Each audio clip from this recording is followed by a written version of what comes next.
फंदे से लटकाया गया। फांसी का फंदा एक था, गर्दनें दो थी, एक बाबा राम शरण दास की थी और एक मौलवी आमिर अली की थी। आज ये हिस्ट्री अगर आपको पढ़नी है तो अयोध्या में एक बहुत मशहूर जगह है जहां इमली का झाड़ वो आज भी मौजूद है, उसे कुबेर का टीला कहते हैं। आर्कियोलॉजिकल सर्वे ऑफ इंडिया ने उस कुबेर के टीले के पास इस हिस्ट्री को लिखकर एक बोर्ड में लटकाया हुआ है। हरियाणा में एक जगह है हांसी, वहां की हिस्ट्री है कि यहां पर दो दोस्त रहा करते थे, एक का नाम था हुकुमचंद जैन और एक का नाम मुनीर बेग था।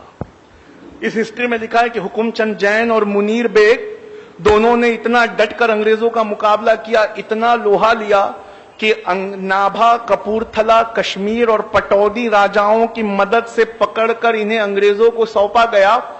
अंग्रेज चाहते थे हांसी की लोग हमेशा के लिए डर जाएं, उनकी हिम्मतें टूट जाएं, तो ऐसी अनोखी सजा आपको इतिहास के किताबों में कभी नहीं मिलेगी। हुकुमचंद जैन और मुनीर बेग को साथ लाया गया। हुकुमचंद जैन को उनके मजहब के खिलाफ जिंदा दफना दिया गया और मुनीर बेग को उनके मजहब के खिलाफ चिता पर जिंदा जला दिया गया। मोतिहारी के लोगों, हमारे बीच एक ऐसा इंसान है जिसने गांधी जी की जान बचाई। इस इंसान का नाम बटक मियां अंसारी है। बटक मियां अंसारी को ये काम सौंपा गया था कि वो गांधी जी को चंपारण सत्याग्रह के दौरान दोनों टाइम खाना खिलाते रहे। अंग्रेजों ने बटक मियां अंसारी के सारे परिवार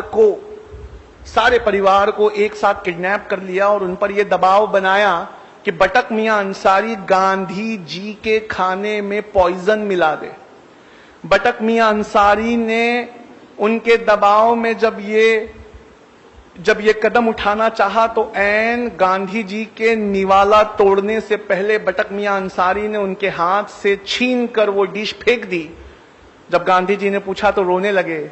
कहा अंग्रेज उद्योगपतियों ने कल मेरे बच्चे की लाश भिजवाई है, अगर आज मैंने आपको पॉइजन नहीं दिया तो एक और परिवार से ऐसा होगा जिसकी लाश मुझे भिजवा दी जाएगी।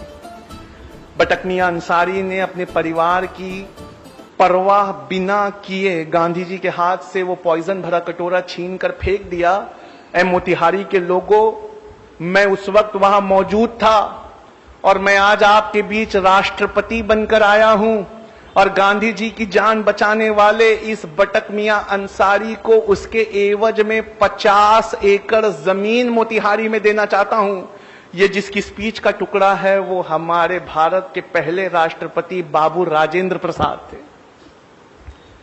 जिन्होंने 1950 में बटक मियां अंसारी को जमीन का 50 एकड़ का टुकड़ा देना चाहा।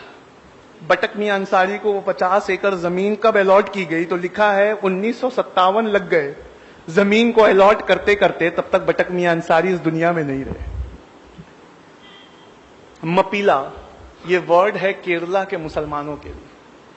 आप ये जानते हैं कि मुसलमान इन्होंने इंडिया में दाखिल अफगानिस्तान की साइड से नहीं हुए। अब रिसर्च ने यह साबित कर दिया है कि पहले मुसलमान केरला में आए थे और इंडिया की सबसे पुरानी मस्जिद जब भी आप विकिपीडिया पे टाइप करेंगे तो वो केरला में मिलेगी, अफगानिस्तान में नहीं मिलेगी। केरला के इन मुसलमानों को मपीला मुसलमान कहा जाता है। मपीला मुसलमान।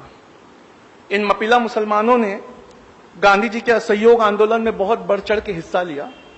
गांधी जी के असहयोग आंदोलन में हिस्सा लेने के बाद अंग्रेजों ने इन्हें बहुत जोर से कुचला, इतने जोर से कुचला कि क्या आप में से कोई बता सकता है जलियांवाला बाग में जनरल डायर की गोलियों से मरने वाले लोग कितने थे? 379। जलियांवाला बाग आता है, आज भी ये नाम आता है तो क्या आप इज्जत से हाथ बांधकर खड़े नहीं हो जाते? 379 निहत्थे औरतें, बच्चों और बूढ़ों पे गोलियां चलाई गई थी जलियांवाला बाग में। हम वो जब भी आता है हमारी आंखों में आंसू आ जाता है। आइए हिस्ट्री ले चलूं। लिखने वाले ऑथर ऐसे हैं जिनकी हिस्ट्री की किताबें कैम्ब्रिज और ऑक्सफोर्ड में पढ़ाई जाती हैं। नाम बिपिन चंद्रा है, चैप्टर है 17th चैप्टर, उसका नाम ही मपीला रेबेलियन है। मपीला रेबेलियन में लिखते हैं कि मपीला मुसलमानों को गांधी जी का साथ देने के लिए 1921 में यह कीमत चुकानी पड़ी कि अंग्रेजों के रिकॉर्ड के मुताबिक 2337 मपीला मुसलमानों को फांसी दी गई। मैं इनके जो लीडर थे उनका नाम था हाजी कुन मोहम्मद, मैं उनसे मिल चुका हूं। उन्होंने बताया है कि गैर सरकारी रिकॉर्ड में 45,404 मपीला का नाम है। लोगों, इसमें एक जगह थी बेल्लारी ट्रेन ट्रेजेडी।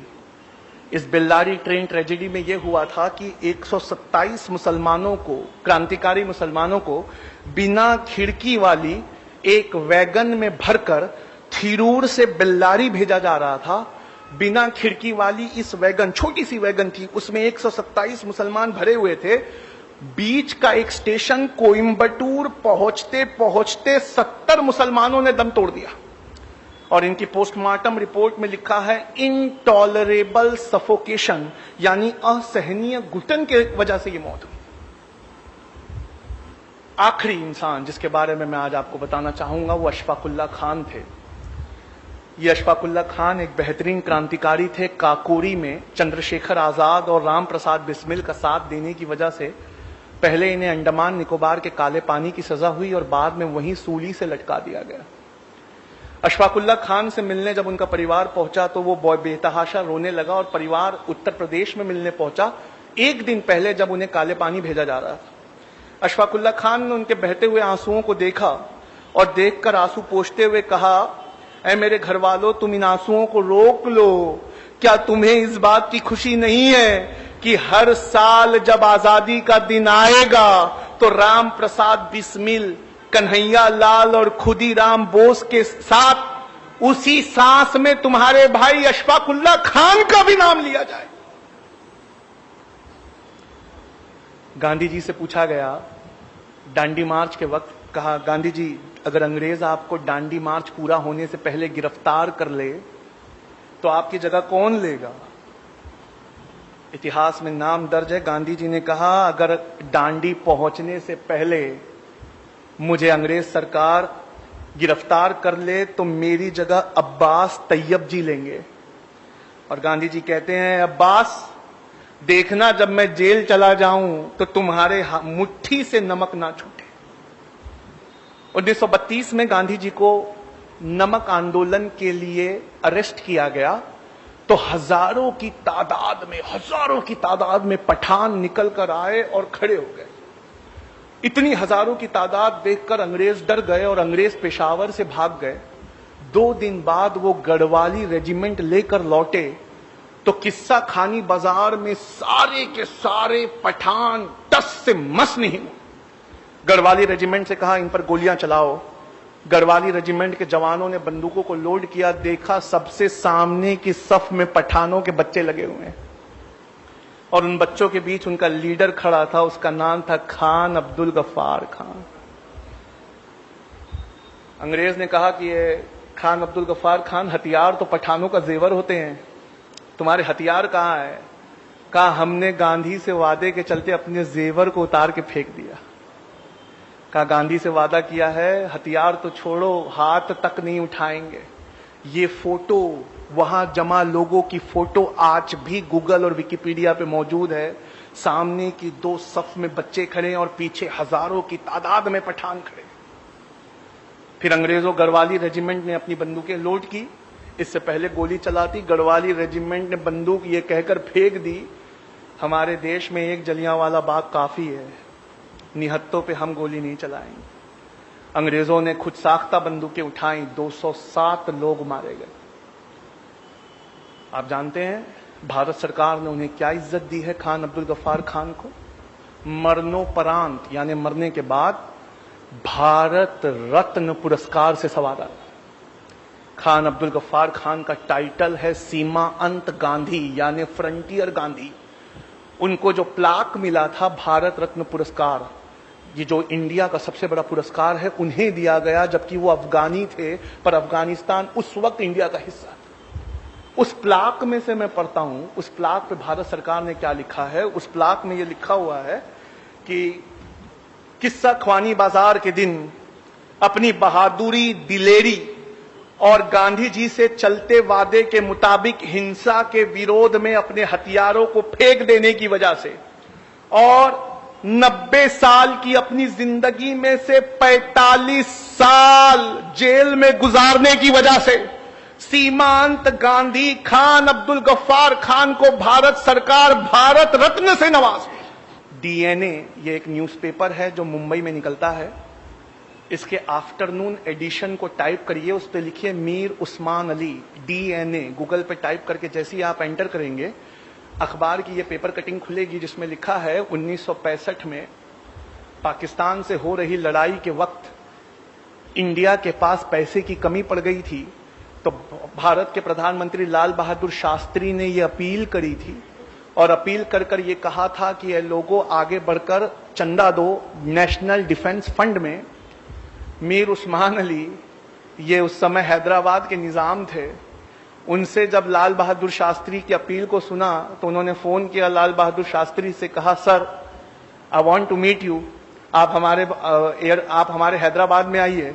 कहा देखते नहीं, वार चल रहा है। कहा सर उसी के जिम्मन में मिलना है, मेरे पास फोटो मौजूद है, आप असरा के व्हाट्सएप ग्रुप से जुड़िए, मैं आपको वो फोटो फॉरवर्ड करता हूं। लाल बहादुर शास्त्री हाथ मिलाते हुए मीर उस्मान अली से, क्या आप जानते हैं 1965 में पाकिस्तान के खिलाफ लड़ाई के लिए इंडिया के इतिहास का सबसे बड़ा चंदा दिया गया था। 2015 तक वो रिकॉर्ड टूटा नहीं है।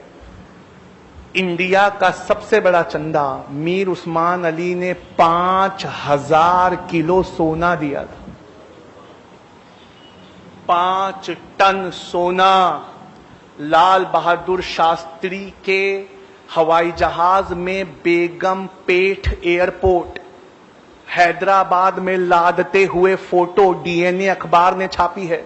और इस रिपोर्ट को अप्रैल की 13 तारीख 2015 को द हिंदू नेशनल अखबार है, उसने फ्रंट पेज पर इस हेडिंग के साथ छापा है, close fist open handed Mir Usman Ali. 5 ton यानी 5000 किलो सोना, ये वो चंदा है जिस चंदे को आज तक किसी ने क्रॉस नहीं किया। ये इस देश की हिफाजत के लिए दिया है। लोगों पढ़ लो, अगर नहीं पढ़ोगे तो कभी नहीं जान पाओगे कि जय हिंद ये नारा लिखने वाला आंध्र प्रदेश के एक मुसलमान थे, उनका नाम मोइनुद्दीन हसन हक था। लोगों पढ़ लो, नहीं पढ़ोगे तो कभी नहीं समझ पाओगे कि जिस प्लेन क्रैश में नेताजी सुभाष चंद्र बोस मारे गए उनके साथ मरने वाले कर्नल हबीबुर रहमान थे। लोगों पढ़ लो, अगर नहीं पढ़ोगे तो कभी नहीं जान पाओगे कि तुम्हारे बुजुर्गों ने क्या क्या इतिहास में लुटाया है। किसी और की कोई गलती नहीं है, उल्टा मुसलमान कौम को हिंदू कौम का कर्जदार होना चाहिए कि हमारी हिस्ट्री को उन्होंने किताबों में बचा कर रखा। हमने अपनी हिस्ट्री के लिए कुछ नहीं किया। वक्त काफी हो चुका है, मैं इस बात को अपनी यहीं खत्म करता हूं और प्रोग्राम के बाद मैं घर नहीं जाने वाला, मैं यहीं बैठा हूं। आप आके मुझसे ये सबूत देख सकते हैं। वमा अलैना इल्लल बलाग। बहुत शुक्रिया।